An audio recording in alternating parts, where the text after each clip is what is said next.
정말 훌륭하신 분이라고. Ah, c'est vrai qu'à Lyon, on va pas y aller. Non, parce qu'en fait, je parle pas coréen, mais il parle français anglais.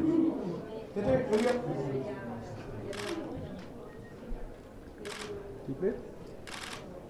Thank you. Want a coffee? Il s'assoit, il s'assoit. Quelqu'un peut me trouver deux cafés? On n'en fait pas une assis?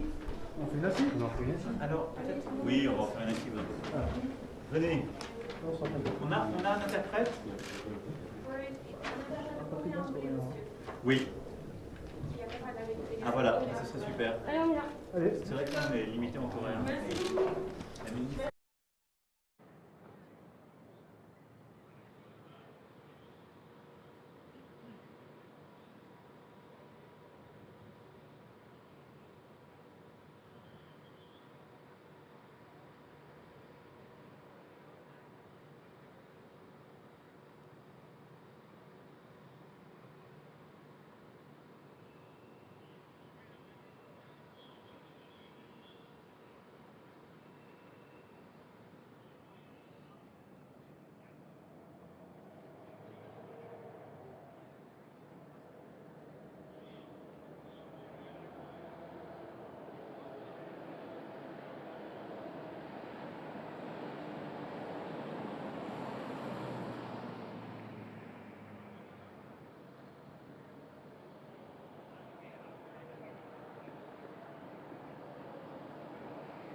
Ha dado su regazo.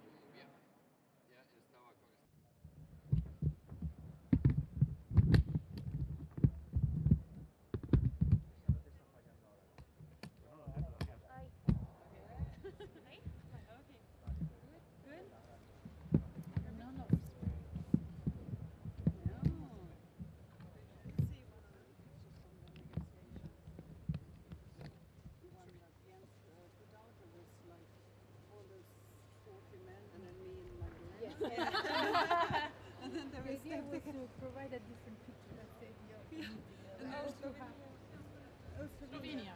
Tanya, quickly.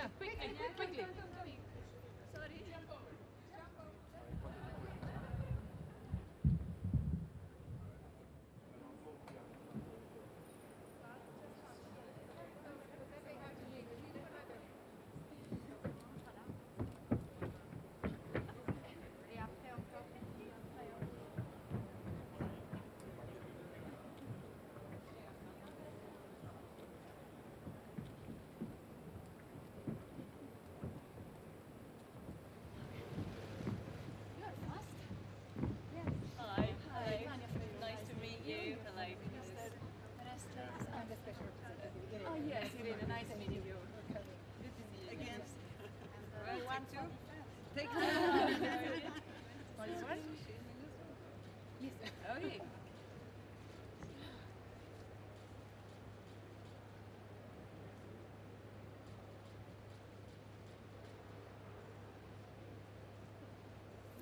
Okay. Okay, good. Okay. I think it's Anna-Lena there? Oh. It's Anna-Lena. Okay, we need Germany. And then I saw you on the screen. Germany. Yeah, it's on this way. We are making it. Yeah, we haven't met. Hi, I'm Melanie. I'm from Canada. I'm the foreign minister. Lidine from Belgium, Minister of Defense. So I'm the special representative. I'm Gaile Stross.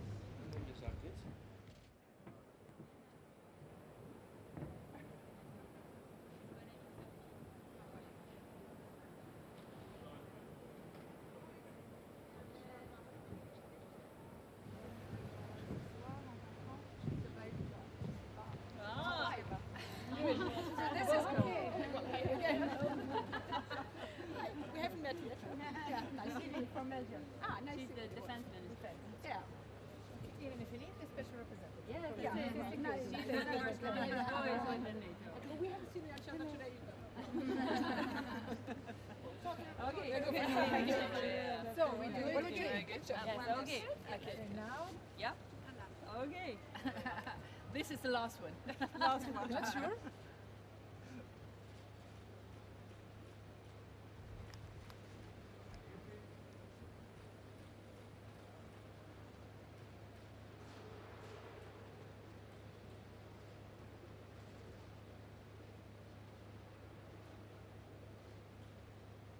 Okay, now let's talk. We're going to do. Let's work. Okay, so. May I propose something actually? At the same time.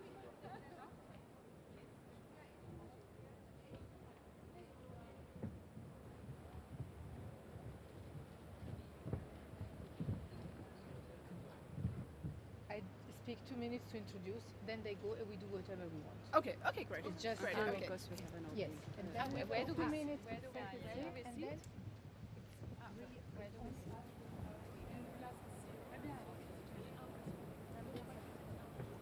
Yeah, I think where usually you are. I think I missed the family photo. Oh, Malta. Here's the reason.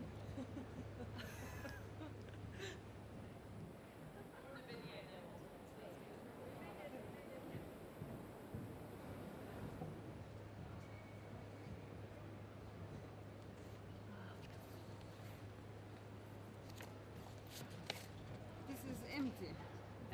So I Oh, it's for us to put our 80 words on. I missed the family photo.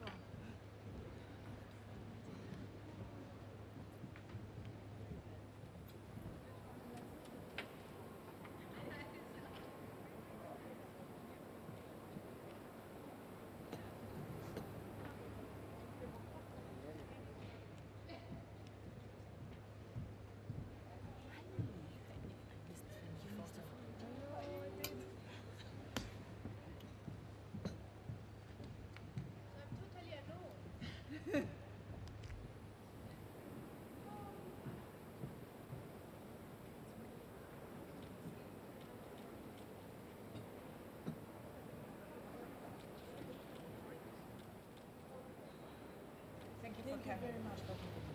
It's such an important issue, very dear to our hearts. Thank you very much.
Good afternoon.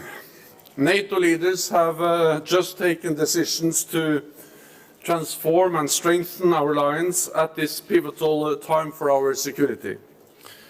President Putin's war against Ukraine has shattered peace in Europe and has created the biggest security crisis in Europe since the Second World War.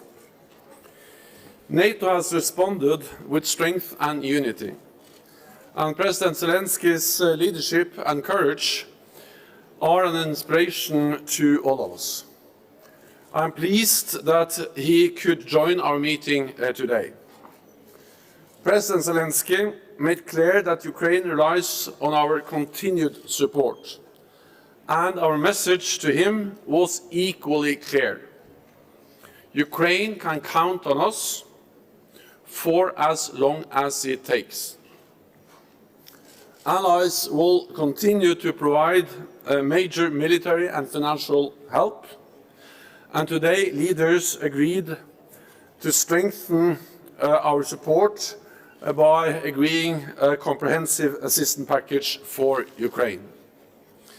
This includes secure communications, fuel, medical supplies and body armor, equipment to counter mines and chemical and biological threats, and hundreds of portable anti-drone systems. Over the longer term, we will help Ukraine transition from Soviet-era equipment to modern NATO equipment, boost interoperability, and further strengthen its defense and security institutions. All of this shows our commitment to Ukraine's future and that our commitment is unshakable. A strong, independent Ukraine is vital for the stability of the Euro-Atlantic area. Today, at the summit, NATO leaders decided a fundamental shift in our defense and deterrence to respond to a new security reality. We will strengthen our forward defenses. We will enhance our battle groups in the eastern part of the alliance up to brigade levels. We will transform the NATO response force and increase the number of high readiness forces to well over 300,000. We will also boost our ability to reinforce, including with more pre-positioned equipment and stockpiles of military supplies, more forward-deployed capabilities like air defense, strengthened command and control, and upgraded defense plans with forces pre-assigned to defend specific allies. This is the first time since the Cold War that we have these kind of plans with pre-assigned forces. They will work with home defense forces and become familiar with local terrain, facilities, and pre-positioned stocks, so that we can reinforce even faster. Doing more will cost more. Today, allies recommitted to the pledge we made in 2014 to spend at least 2% of GDP on defense. Since 2014, European allies and Canada have spent an extra $350 billion. 9 allies now reach or exceed the 2% target. 19 allies have clear plans to reach it by 2024. And an additional 5 have concrete commitments to meet it thereafter. 2% is increasingly seen as a floor, not as a ceiling. Allies are also investing more in modern capabilities, contributing more to NATO deployments and exercises, and we have agreed to increase NATO's common funding to finance the facilities we need for reinforcement, as well as more training and more exercises, command and control, and engagement with partners. We face a radical change to our security environment. And strategic competition is rising around the world. So today, leaders have endorsed NATO's new strategic concept. And it is published as we speak. And this is the new strategic concept. The current one was agreed in 2010, and this is very different compared to what we agreed back then. It makes clear that Russia poses the most significant and direct threat to our security. In the current concept, we state that Russia is a strategic partner. In the current concept, we do not mention China with a single word. In this, allies states that China's coercive policies challenge our interests, security, and values. The concept also sets out our joint position on countering terrorism, as well as cyber and hybrid threats. Today, we took other important steps to continue our adaptation. We are launching the NATO Innovation Fund. Backed by allies, it will invest €1 billion in startups and funds developing dual-use emerging technologies, such as artificial intelligence. Together with NATO's Defence Innovation Accelerator for the North Atlantic, or DIANA, the new fund will harness the best new technology for transatlantic security. Climate change is a defining challenge of our time, and NATO is committed to playing our part in mitigating the impact on our security. Today, we agreed a new methodology to map military greenhouse gas emissions. And we agreed concrete targets to cut NATO emissions. Our aim is to cut emissions by NATO bodies and commands by at least 45% by 2030 and move towards net zero by 2050. This is an important step for our alliance. We cannot choose between having green militaries or strong militaries. They must be both. So we must maintain our operational effectiveness and readiness as we continue to adapt. In a more dangerous and competitive world, we must work even more closely with like-minded nations and organizations. This afternoon, our Indo-Pacific partners, Australia, Japan, New Zealand, and the Republic of Korea, will take part in a NATO summit for the first time. We will also be joined by the European Union, Finland, Georgia, and Sweden. Today, NATO leaders took the historic decision to invite Finland and Sweden to become members of NATO. The agreement concluded last night by Turkey, Finland and Sweden paved the way for this decision. I would like to thank Turkey, Finland and Sweden for accepting my invitation to engage in negotiations to find a united way forward. This has been hard work over many weeks, with multiple contacts at many different levels. Senior officials have had 2 rounds of talks in Brussels under my auspices. And last night we met President Erdogan, President Niinistö, and Prime Minister Andersson, and we were able to reach the final agreement. This is a good agreement for Turkey. It is a good agreement for Finland and Sweden, and it is a good agreement for NATO. And with that, I'm ready to take your questions. Okay, we'll start with CNN. Thank you so much. So I have 2 questions. The first is, I'm wondering if you could talk a bit more about the meetings you've had over the day about ironing out the details of the new force model, and that includes the question of permanent basing. And I'm wondering, Putin has said that Finland and Sweden's membership bids don't pose a direct threat to Russia, but he has also warned them about becoming bases for NATO forces or equipment. So I'm wondering whether NATO has any plans to put permanent bases in those countries now that they've been formally invited into the alliance. First of all, the decision to invite Finland and Sweden to become members demonstrates that NATO's door is open. It demonstrates that President Putin did not succeed in closing NATO's door. NATO's door remains open. And it also demonstrates that we respect the sovereign right of every nation to choose their own path. So we, of course, respected Finland and Sweden when they decided to stay out of NATO for many, many years.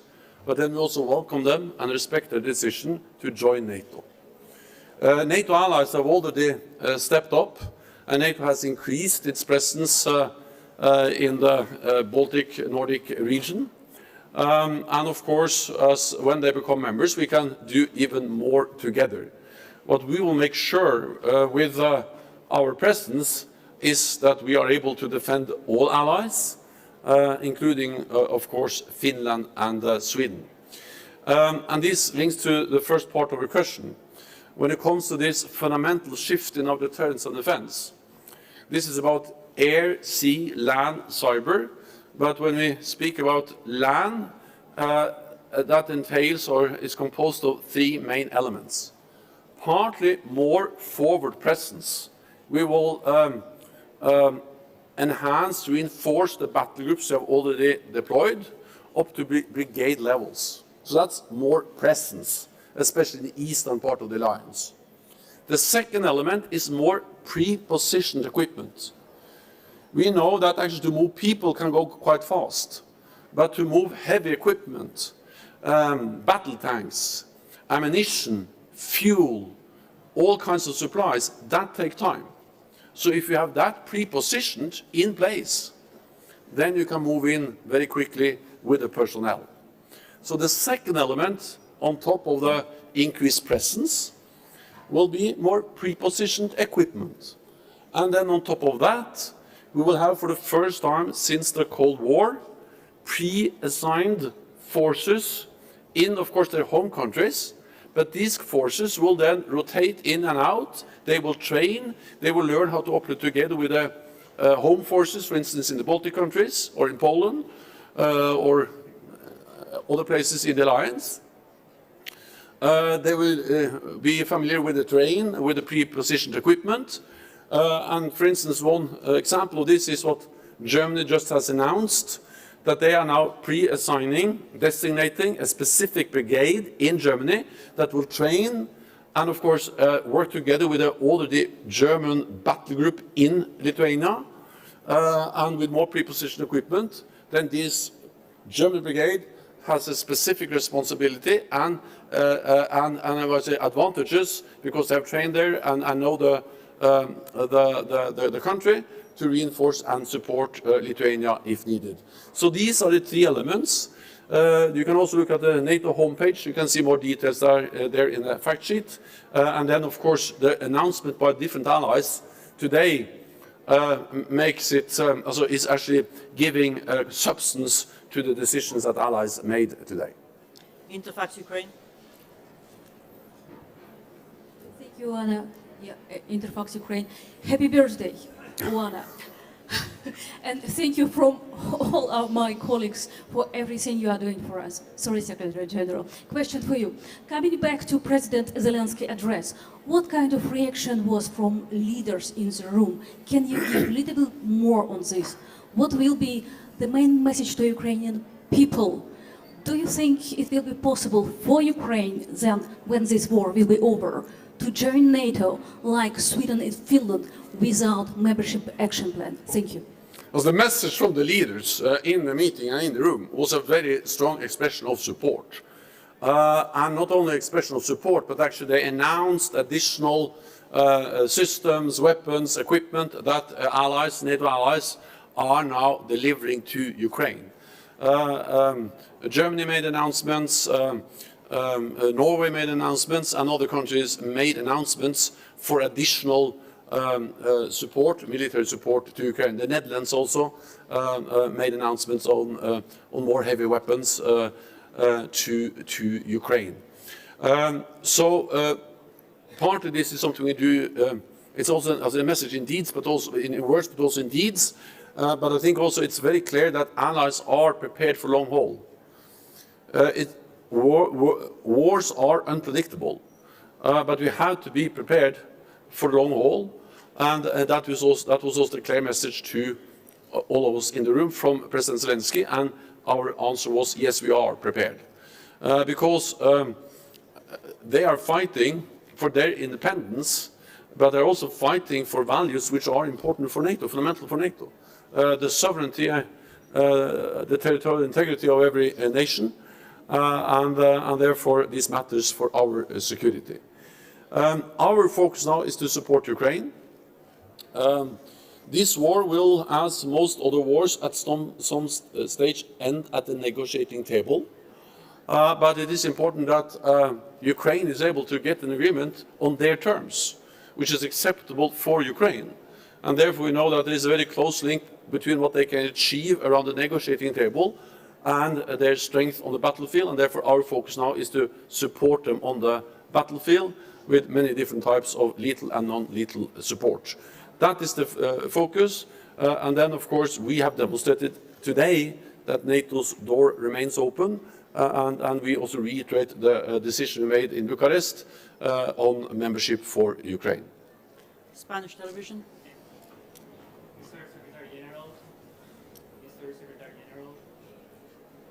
Welcome to Madrid. You don't have a crystal ball, but I was wondering how much longer do you think it's going to take for Finland and Sweden to join the NATO, since it's a pretty urgent situation? Thank you very much. Well, so far this is the fastest accession protocol ever, accession process ever, because Finland and Sweden applied for membership in May, and now at the end of June, leaders invite them to become members, and we will sign the accession protocol. And then what remains, of course, is the ratification in 30 parliaments. I cannot speak on behalf or promise anything on behalf of 30 different parliaments, but the message in the room is that throughout the alliance there is a strong will to work with parliaments so they can do the ratification as soon as possible. So this has moved fast so far, and of course I expect that the allies are ready to also ratify as soon as possible, but there are different procedures in different countries, so this will take some time in different parliaments. Global News Canada. Thank you very much, Secretary General. David Aiken, Global News. You were very gracious greeting the Canadian Prime Minister today. Secretaries General before you have been very gracious greeting Canadian Prime Ministers, but our spending is just awful. It decreased, if you measure by GDP, it decreased in absolute terms. We're nowhere near the 2%. It's not your place, but I wonder, how might you convince a Canadian public, a Canadian politician, to spend more on defense? And secondarily, what then might a medium or smaller military power contribute with some of this new focus, new spheres of influence in China, in Asia, as well as the urgent crisis here in Europe? Thank you. Of course, I expect all allies to meet the guidelines we have set, and we agreed them back in 2014 for the decade up to 2024, and since then the world has just become more dangerous. And I have been a politician myself for many years, and I understand that it's always easier to invest in health, in education and infrastructure instead of allocating money for defense. That's very easy to understand. And that's also the reason why NATO allies reduced defense spending after the end of the Cold War. But if we reduce defense spending when tensions are going down, we have to be able to increase defense spending when tensions are going up and when we live in a more dangerous world. And therefore I welcome the fact that all NATO allies have increased defense spending and added a lot. Not all allies have plans in place to be at 2% by 2024, but the vast majority have such plans, and more allies are actually meeting the 2% target or are very close. So, of course, this is a message to all allies, including Canada. At the same time, also welcome the fact that Canada and other allies are providing a lot of capabilities, contributions to NATO missions and operations, and Canada lead the battle group in Latvia. I've been there together with with Prime Minister Trudeau, and also with the Defence and the Foreign Minister, and also welcome the fact that Canada is not stepping up its presence in Latvia, and of course this also counts a lot when it comes to contributions to our collective defence. Thank you. That's, I'm afraid, all that we have time for. Secretary General needs to meet our Indo-Pacific partners. Secretary General. Thank you so much.